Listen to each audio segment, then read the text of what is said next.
there's basically like 3 different times you hear the word escrow, and they can get really confusing. They don't all mean the same.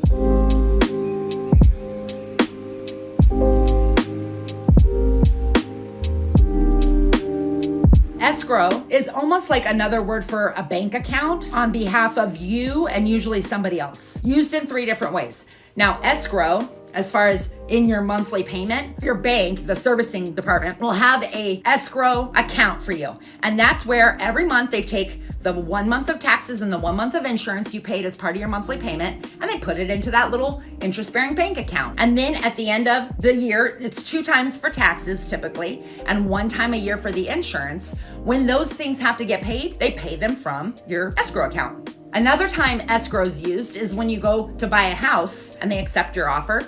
You'll write a check for earnest money. Earnest money is opening escrow. It's like the official, you are giving the check, which is usually equal to about 1% of your sales price, to the title company. The title company is acting like a middleman between the seller and you. They are going to collect your earnest money and put it into an escrow account. And then you're technically on the term in escrow when you're in the process of buying a home. Third way you hear escrow a lot is if you're in the process of buying a home and let's say that there was a roof issue during the inspection and some repairs that needed to happen.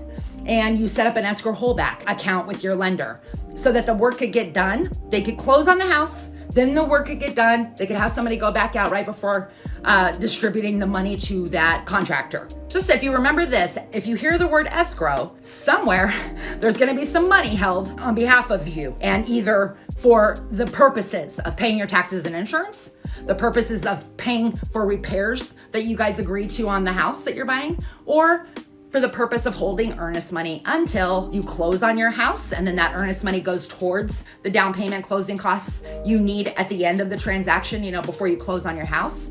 Or it's gonna go back to the seller if there's a provision in there that you did not meet that makes you lose that earnest money when you go to write the contract. There's lots of different reasons why a seller can get that earnest money if you don't perform. So that's a little breakdown.